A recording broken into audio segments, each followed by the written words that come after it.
our session today, we're going to be talking to Zach Holmquist, who's the CTO and co-founder of a company called Teem. For today's session, if we want to do Q&A, please send a tweet to this hashtag, JNUC 2016 Mindful. I'm going to be curating those questions from the front row, and then I'll hop back up and do some Q&A at the end of the session. So with that, let's give a big warm welcome to Zach. Thanks, man. Let's see here. Mindful device management, that makes sense, right? That's what we do every single day. By way of introduction, my name is Zach Holmquist, as Tad mentioned. I'm way into yoga, so as a result, everything seems to kind of end back there as I go for my enlightenment. And I debated heavily whether to start this presentation with like a quick yoga session, but I feel like maybe not. Oh, all the Jam crew is like, yeah, let's do this. We want this for our website. But what I do want us to do for a quick second is just to be present. So find yourself in a relaxed position. Relax your shoulders, roll out your head, and let's just close our eyes and be present for just a second, because that's what this is all about. We're going to use a mantra, and we'll talk about it in just a second, that we're going to keep what works and leave everything else behind. So let's think about, with our eyes closed, what's working for us when we use Jamf? What's not? How can we make it better? How can we make our end users happier? And that's ultimately what our goal is. And at our company, Teem, which was formerly known as Eventboard, you may have seen us around if you hang out in Silicon Valley. We're everywhere there, and if you get into other offices, you'll see it. We have 1,800 customers, so we've been around since 2013, and we are hell-bent on making people, places, and technology work better. And we do this, we've got Uber as a customer. They've got offices in every country that's not being bombed. And that's their mission, is to provide transportation for everyone. And so what we get to do is we get to take all the data from their calendaring system, data from the sensors, data from key cards, data from all over the organization, and then we begin to display it on displays like this. We have a flight board that tells you the status of all the rooms. You have a mobile app that begins to be interactive, and we begin to tell a story for the admins, for facilities and IT to better understand how the office works. But you can imagine, this is inside Squarespace. They have beautiful offices. A lot of these, Uber, for example, that's thousands of devices that are being deployed globally. So this becomes a massive problem when we're trying to have someone, usually like home base, trying to manage a global deployment. But more than managing, it's the deployment part, and that's what we're going to focus on.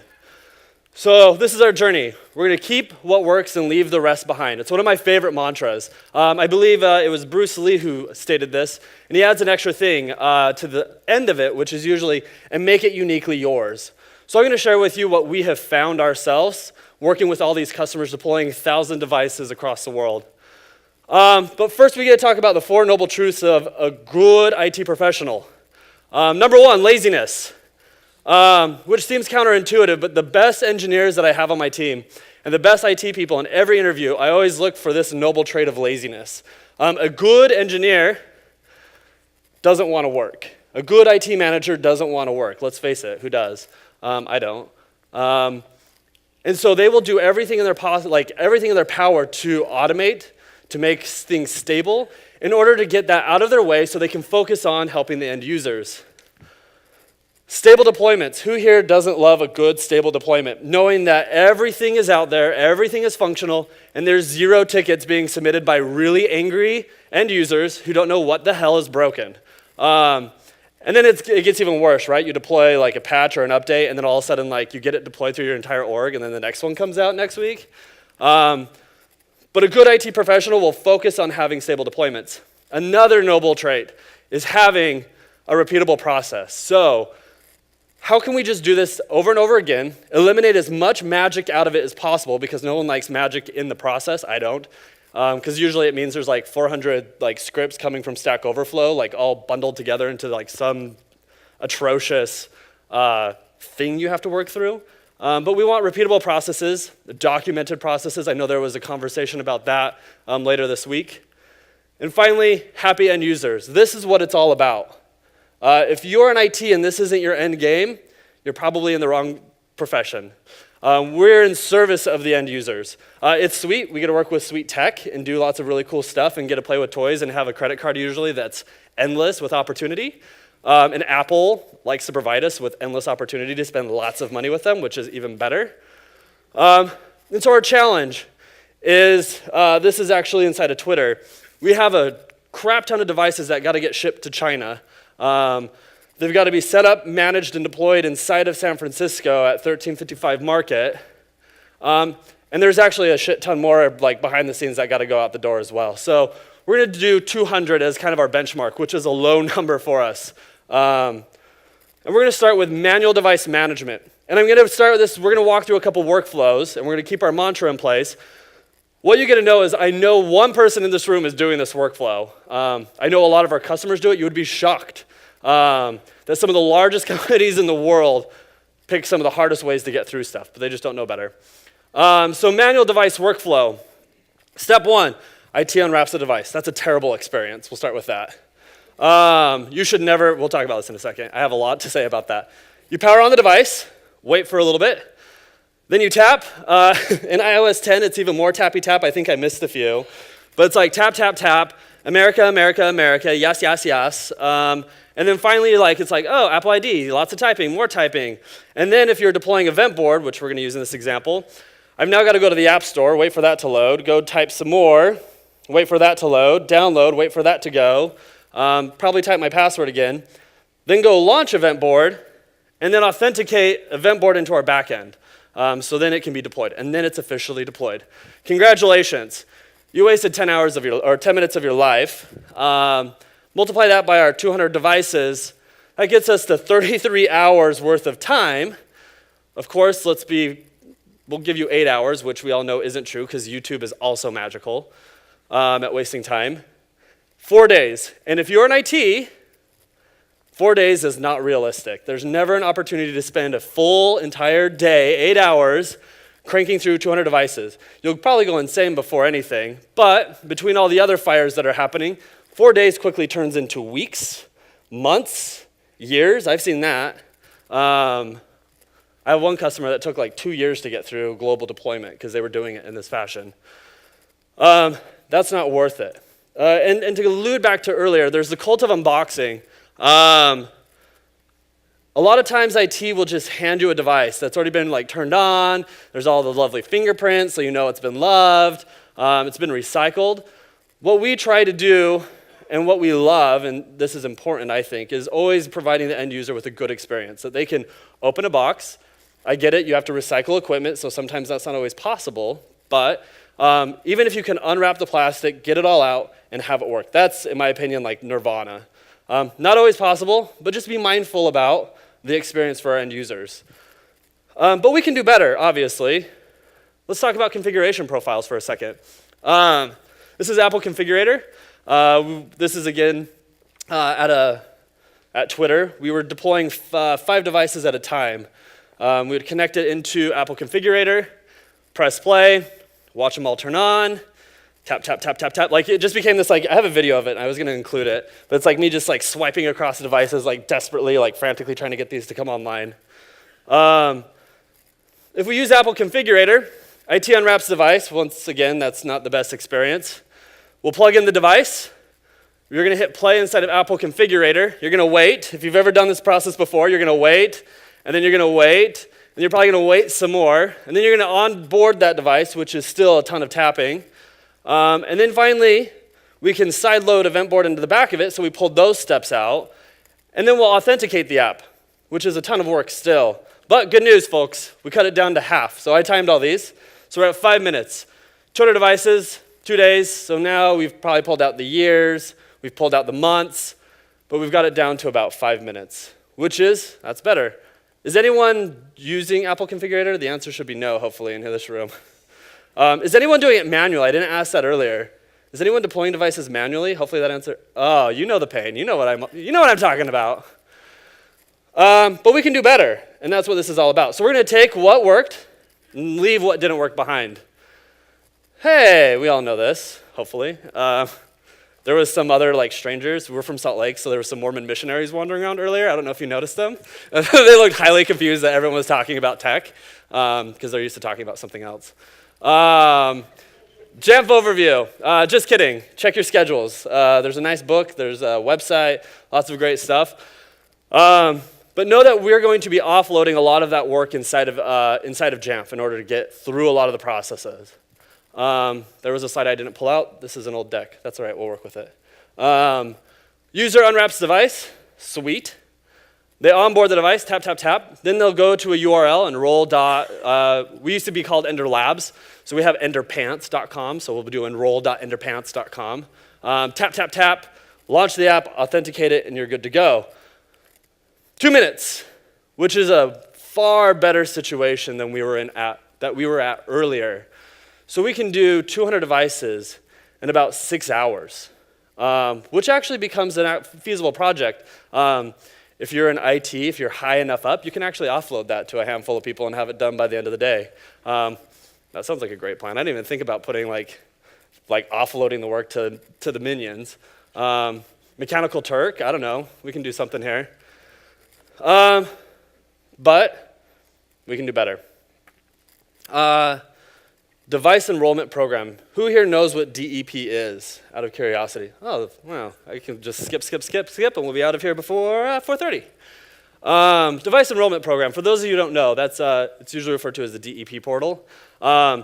It's really simple to get enrolled in. It's just a quick phone call. I think you sign up online. It's been a while since we've done it. What? It's not so simple anymore. I know there was like a phone call and then like fingerprints or something weird at some point. But it's actually fairly easy to do. And so you get to, it's deploy.apple.com, and it's alongside with VPP, Volume Purchase Program. So inside of DEP, you can actually set up and manage a bunch of devices. And inside of there, you can see on the left side where it's blurred out. I should have had a screenshot earlier. It has an option to manage servers. And this is where you actually put in maybe a local box if you're running that style, or something like Jamf. You can put it inside of that DEP portal. So it's pretty simple. Give it a name, easy. You go grab your public key out of Jamf. It's in the settings, so you just go download that. Plop it in there, it's a quick upload. You download a server token from DEP at that point, and you're good to go. So I did this the other day. We had one iPad attached, and this is what this means. If you buy through someone like CDW, or if you have like a lease through Apple, you can actually buy devices from Apple that are attached to your DEP instance, or to your DEP account. So that means when we purchase a device, you can see the managed devices here on the left. You'll actually see all the devices that you've purchased, their serial numbers, the types of devices they are. And this is where the magic really starts to happen here. Inside of Jamf, which looks totally different now, so this is cool. Device enrollment program. You add a new one. This is where you upload that server token. Give it a name. We called ours Apple DEP. Once you have this all set up, that's 2 steps of a 3-step process. And finally, you have PreStage Enrollment. And this is where this is hidden. This is a little bit trickier. I don't think it's the intention of Jamf to hide it, but I just don't think people realize what's sitting inside of pre-enrollment. And you can find it over here, PreStage Enrollments. And what you actually can see is this one. This is like the greatest thing in the world that they added. It's the iOS Setup Assistant. So that first run experience where you're tapping like 1,000 times, you can actually tell Jamf which ones you want to skip. And I believe it was iOS 9 even that they allowed for devices to be provisioned without an Apple ID, which is amazing. And then I think this is fairly new as well. I think this is iOS 9 or 10 even, to even get rid of all those screens. But you can imagine what we've just put together. So to quickly review that, we'll actually go here. And then when you set up the device, this is what it looks like. So my serial number, the model of device, a description. You're good to go. It's dead simple. It's really convenient. This is actually queried out of DEP. That's where this is coming from. So inside of DEP, I associate this device to this MDM, to this server, and then this Jamf will pull that in and display that inside, which is, makes things wildly convenient. So again, you go to deploy.apple.com. You're going to configure the endpoints. You'll purchase a device attached to your DEP account. And on first run, this is where the magic happens. The device will immediately phone home to wherever home is. So wherever that server's sitting, if it's on-prem, it's in the cloud, it'll call there. It'll auto-enroll itself, and then it'll install a configuration profile without you ever having to touch the device, really. It does it all on its own. You see where we're going with this one? This one's pretty awesome. So if we use MDM plus DEP, one, user unwraps the device. We no longer have to fiddle around with it, set up an admin account, do all that jazz. That's awesome. Onboard device, and actually I believe it was 3 taps. I think that one is correct. So tap, tap, tap. Launch the app, authenticate the app, and you're done, which is pretty killer. So 1 minute per device. 1 minute per device over 200 hours or 200 devices gets us down to 3.3 hours worth of deploying a device. Once again, 3 people, that's done in an hour. That can be done during over a lunch and learn or something. Make everyone else do it. Which I need to add that for the next time I have to do this one. Michonne's here. If you need devices provision, she's happy to do it. But this is a huge gain. And if you aren't deploying devices in single app mode, even giving the opportunity to hand a device still wrapped in its packaging to an end user, and you walk away and you say, welcome to the team, and let them unwrap it, let them have that experience, smell that beautiful apple smell so you're not lighting those new candles around. Unpackaging it, just go. I mean, we're getting nirvana here. I don't know about you guys, but like opening Apple products is like, that's what I'm doing after I'm dead all day long. But there's something to be said about that experience for end users. Immediately they feel empowered, and that's huge. In organizations, we take it for granted often that it's so easy for us to fix the Wi-Fi really fast, or to just like angrily just double click, you idiot, if you only knew better, right? Like we take that stuff for granted. But what that does is we should always be looking to support the lowest common denominator. I guess that's a terrible way to put it. Let's honor the lowest vote. So there's a lot of people in our organizations who just have no idea how to work technology. And rather than being hostile towards them, let's give them a quick win. There's a few dopamine hits in here, opening an Apple product and having it immediately connect, having it immediately have all the apps they need to have, immediately have everything ready to go without you even trying. And it gets even more magical if you want. If you're deploying to end users, you can attach Active Directory. So then you attach the serial number to the Active Directory account, so it immediately installs all their email configurations. You can do a lot of magic with DEP. And for end users, that's huge. In my opinion, that's huge because we've immediately made them the winner at the end of all this. But that's not good enough. We can do better. Because I still think that's way too much time to be spending on that. App config. Who here knows what app config is? Yes, less people. Now we've got some value. It's an app-specific configuration payload. It comes in a plist. It looks like a plist if you've ever seen one of those atrocities. You can get it from your app provider. So the app has to support app config. I believe the URL is appconfig.com.org. And I believe there's a list of who supports that in there. And it's pretty rad. It's supported by everyone. And I believe you guys were, Jamf was at the forefront of that, if I'm correct. And what you can do is you can sideload configurations into the app. So something that requires provisioning like Eventboard, we can throw that into the side through our MDM and have it authenticate. And this is what that looks like. This is the atrocity. We have a lovely certificate there that holds credentials, and we just compare the dictionary or the keys. But you can see the key, Teem auth certificate. You have the actual authentication token inside of there, and that's it. So you can imagine how this now gets even more magical, in my opinion. It's kind of like the Beautiful Mind situation. User unwraps the device. Huge win.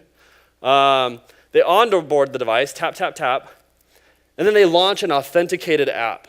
That's a big deal. So immediately we've removed even more steps out of it, of going to a browser, waiting for things to load. We can get this down to 26 seconds. And I was going slow. Like, it takes a second to boot. Like, you're spending most of the time booting a device more than anything. But once that device is booted, you go through, you spend a little bit of time waiting for your network to show up. Some of you may have a closed private network, a secure network, so you still have to type there. But if you play your cards right, we've got it down to under 30 seconds per device, which gets it into 1.4 hours of you just quickly busting through devices. And we ran this internally. This is about where I ended up every time. It was for sure under 30 seconds. This was my personal best, so I'm going to put it up here. And if any of you can do better than that, I would love to know, because I'll change that number and put a picture of you up here next time. But we can do better. Does anyone have any idea where we could do better? A little audience engagement here. What? That would help. What else? That's a good one, actually. I failed. That's not what it was. There's two more things we can do. Caching server, so. Anyone else? I'm like fishing for something here. Anyone? Ah, there it is. So, we can get rid of the Wi-Fi password, and that makes it even faster because now you have an open network. So rather than tapping on the Wi-Fi, the access point, typing in a password, you can have an open network that you can just tap onto and get away with deploying even faster. But there's a flaw in that because now we have an open network. It is temporary. You could just throw like, tune down to like an Apple router really quick and just like attach to that and move. But there's actually a secret that I'm like, this is like the golden key to everything. The secret life of Apple's camera adapter. Who here has seen this product before? It's got a USB on one side and Lightning on the other. Anyone have any ideas what we can do with that little trick? We can wire an Ethernet adapter into it. So this is what this looks like when you're actually playing along with it. Ethernet adapter, USB, lightning cable. So what happens, unbox, plug it in, the device will immediately power itself on. You don't even have to like hit the power button and wait. It'll just be like, right? And then after that, it's like, right? You have to wait a second for like the networks to appear. It doesn't even do that. It just says next. So then you just hit next, and then you're off to the races. So you skipped that entire process entirely. And you don't have to fiddle with a temporary network because you've got it actually hard lined in. And so you can keep your secure network, not have to fiddle and make sure you turn it on and off. This is what I got my 26 seconds from, so none of you could have beat me, I don't think, unless you knew this trick. But this is a great way, even when you're onboarding new devices inside of your network, is just to plug those suckers in and get them onboarded this way. So even if you're not deploying 200 devices, this just makes a much quicker, more streamlined process in deploying, which is pretty rad. Who knew? I have another one, and I'm happy to share it. Maybe I'll put it on Twitter. When this was announced, we asked Apple, we said, hey, we think we can do something with this. And so one of their engineers actually had this like massive like voltometer, and they were like tuning down different things. It's like this massive concoction of like cables. And we're like, oh, couldn't we just do this? And they're like, oh yeah, that does work. But this is a secret. This is a secret tool. And what this all actually leads to is what we all wish we could have. To me, this is nirvana. There's no bitching from our end users. Huge win. We don't have any notifications or alerts coming in from any of our systems, and we've successfully deployed a bajillion devices out into the wild with hardly any work and happy end users. And we've honored our Four Noble Traits, and we've stepped through every single bit of the way, keeping what works and throwing the rest away. We could have stopped easily at just saying, you know what, manual devices, I've got 400 people who report up into me, they'll just do it. But in my opinion, I'd rather have those people being proactive versus reactive. And that's what this is really about, is because you shouldn't be spending 4 days, multiple weeks trying to deploy this many devices. It should be being proactive of how can we make this better? How can we take this and remove some of the magic, some of that scripting that we've been doing, or some of the weirdness that we've just brought on moving forward, coming from however long we started this process. And I promise if this is the approach you take, This will be your end users. And we see it every single time that we talk to our customers about this. When we do it internally, we try to make a really solid experience for end users. And in the end, we hit nirvana and enlightenment. And so my challenge to each of you is you're sitting here at Jamf. If you haven't played around in the dashboard, it's an incredibly powerful tool. You just have to go digging and look. And you have to be on that mission of how can I make this better? And the tools are all there. The camera adapter was hanging out. And we were curious enough to go take it and say, will this work? And that's what I encourage each of you to do. And I hope that that's what you take away. And we totally finished with some killer time today because it's the end of the day. My name's Zach. This is me teaching yoga. It's a thing I do. You can find me on the Twitters. That's a thing I do. And a really atrociously long email with a really rad, sweet, short domain. So any questions? Yeah, thank you, Zach. So again, if you want to send in a question, use the hashtag JNUC 2016 mindful. There's one question just about DEP purchasing. You'd mentioned that you can buy devices straight from Apple, you can get in the DEP, or from a reseller. So you mentioned like CDW, and there's lots of other resellers that are also available. Zones. Zones and lots of others. Cool. So yeah, if you're purchasing devices, you can buy a device and get it enrolled in the device enrollment program. Yeah. So and you can usually call if you do not work with the business team at your local friendly Apple store. You can go in there and talk to them about DEP, and they'll actually get you set up and enrolled in DEP. And you can actually call them and purchase those devices. So you don't have to go through like this crazy business layer to actually get this to go. You can start pretty low. So you've got iPads down to 26 seconds. How long does it take you to deploy a Mac? We don't do that very often. We're mostly iPad based. Fair enough. But I'll do it tonight. We'll see what happens. I'm game. Who was that? I made that one up. Oh, okay. We'll chat. I'll get you a beer and we'll talk about it. Any other questions in the room? Yeah. I was just going to comment on the DEP. We actually got Verizon to put devices we're getting from them into DEP. Oh, really? As well. So yeah, Verizon's available as well as the third party. Yeah, so comment on DEP just for everyone on the recording. DEP is available from carriers as well. Verizon being an example. So even Best Buy. Really? If you're buying a device. Well, look at that. Anyone else want to present instead of me? We're all about this. Yeah, question here. So you have a special trick with the camera adapter. Yeah.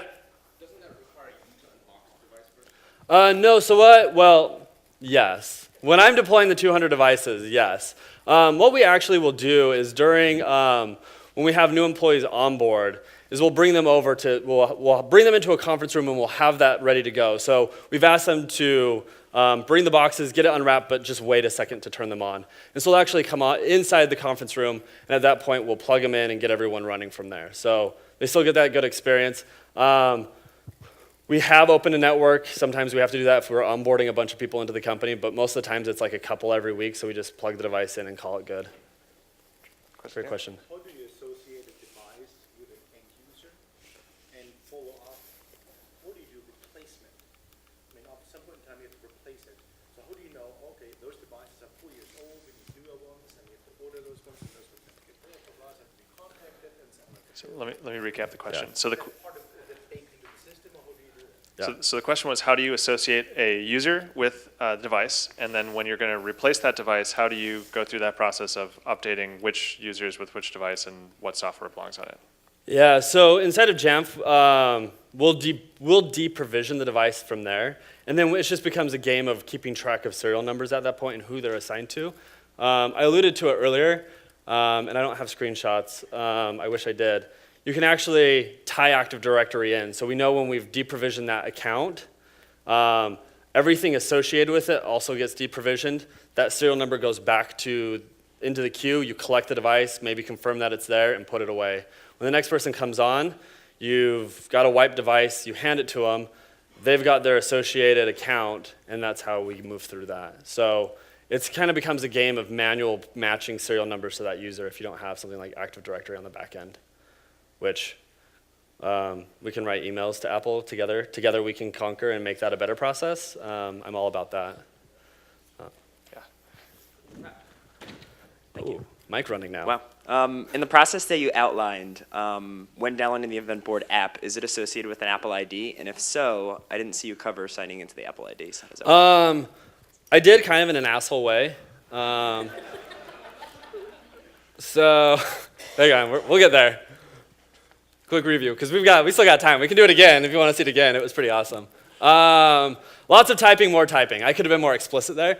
So back in the day, you would have to sign into that. But through MDM, you can actually bypass even associating an Apple ID to that device. So the MDM actually takes care of that. So I think it was, I wish I knew better. I wish I had my MDM trivia down. I think it was iOS 9 is where that became a possibility.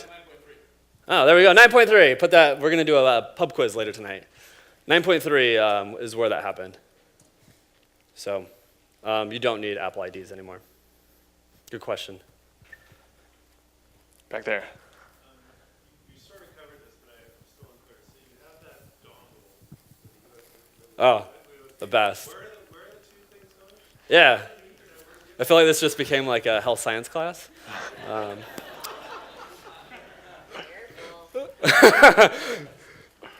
So when a man loves a woman. So here's what's happening. So this is the camera adapter here. So it's that business.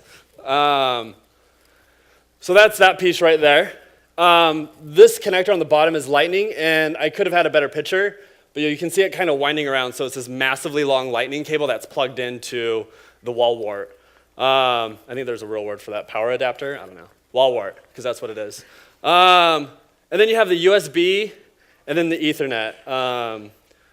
So that's that piece. So that's just like, you can go pick that up at like Best Buy for like 12 bucks. And then this is the Ethernet cable, which is like hidden out here in the corner. So Ethernet cable, USB, Ethernet, camera adapter, lightning cable. It looks really cool when you do it too. Will that work with any Lightning iPad? Yeah. Be a certain generation? Nope, it works with everything. We were told it would only work with the iPad Pros, and then we found that it works with all of them, so it's pretty awesome. Will it work in wall in your Eventboard product? So I know what you're getting at here. If you have deployed Eventboard inside of your office, you will know, we'll go all the way back because it's a really rad picture from Squarespace. You will know that these are Wi-Fi devices, and as a consequence of them being Wi-Fi devices, they're already they're Wi-Fi. And the radio signal inside of an iPad is really incredibly weak. To make things worse in our situation, we put them in this really awesome Faraday cage that blocks everything. And kudos to Apple for listening, because the antennas used to point out the back through the Apple logo, and they actually now have antennas that point out the front through the glass, which helped us immensely because we were going into the back. Like Twitter has these like beautiful aluminum, like $600 enclosures that are just gorgeous, but like they killed the signal in them entirely. But the point we're getting at here is, as a consequence, they tend to fall off on occasion. And usually that's a tuning situation inside of an organization. Someone is like, ooh, APs, full crank, saturate the space and make everyone work. And then you've got still beams, you got bags of water wandering around, getting in the way of your signal and your sweet like Wi-Fi setup.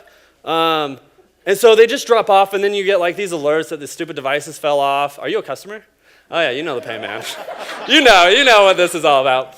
So what would be super rad is if through that adapter, we could send data and power, because what's actually happening is behind this usually is an adapter. So they'll plug in an Ethernet cable, and they'll actually do PoE because it's low voltage, and they don't have to hire an electrician to get away with doing these installs, and it saves them lots of money. But no, the answer, like, I guess I could have answered that really fast. No. But that's the ideal. So together we can like conquer, right? Like file a radar, because we've been asking for it a whole bunch as well. Like, why not just let us ship power and data together? Technically it does work. We just haven't seen it be incredibly stable. Question up here. And it's high voltage. That's the other problem. I guess incredibly stable is the key thing that I was going to touch on there. I've noticed as of iOS 10, when you do that, the Ethernet adapter now comes up in the settings menu. But what I was going to ask is, when you plug that in at the setup assistant stage, do you find that it's 100% effective, or do you have to hit back and forward a couple of times to make it really pick it up? No, so I play with that a whole bunch, like unplugging it. The only time that you see issues is if you use like one of the iPhone charger, like wall warts. You have to use like the full 12 point whatever voltage one, or else it'll be like, this accessory is not compatible. There's not sufficient enough power to power everything you're trying to do. So if you use the right, like the big adapter, it actually works. And so it just, every single time without a doubt it works, which is pretty killer and super awesome. Except for the Wi-Fi situation. I hear you, man. Let's talk. I'll buy you a beer. Sorry. We'll have Apple buy us a beer, huh? Yeah, the camera adapter trick is pretty cool, but that kind of takes it out of the end user's hands. Yeah. Do you know of any implementations where they've used like a NAC product to restrict that open network? Not that I've ever seen. That'd be super rad if you want to go home and try that and tell me. I would love to know. But I generally just, so the question, right, is, I assume, right, just make a separate network that's just specific, that's like whitelisted for what you need to get done and stay away from everything else internally. That does work, and you're welcome. Yeah, that does work, but I would just prefer to just remove that entirely because everyone in the world is going to sit there and try to connect to that at the bar next door from your office. So I would just prefer to keep the outside world off my network at any cost. So that's just personal preference. But if you're willing to do that and you're in a situation where you can, no reason not to. Another question here was, what kind of coding was involved in this process aside from the script that you used for app config?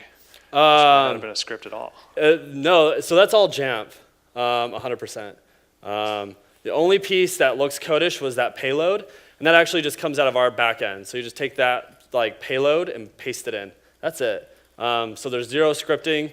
It's all done through Jamf, and then we've abstracted all the magic up into the cloud, and so it's all done by everyone. Like, right, 26 seconds, super cool, but like, let's get real, you spent like 4 hours fiddling around trying to get all the settings right. So you offload that originally somewhere, but it's kind of going back to, it's a repeatable, stable process that works every single time, assuming everyone is working that day, which Jamf is always up, Apple's always up, except on iPhone days, when you're trying to buy a device, not angry. But it works overall. So yeah. Any more here in the room? So no scripting. We got to get better at that. No scripting, period.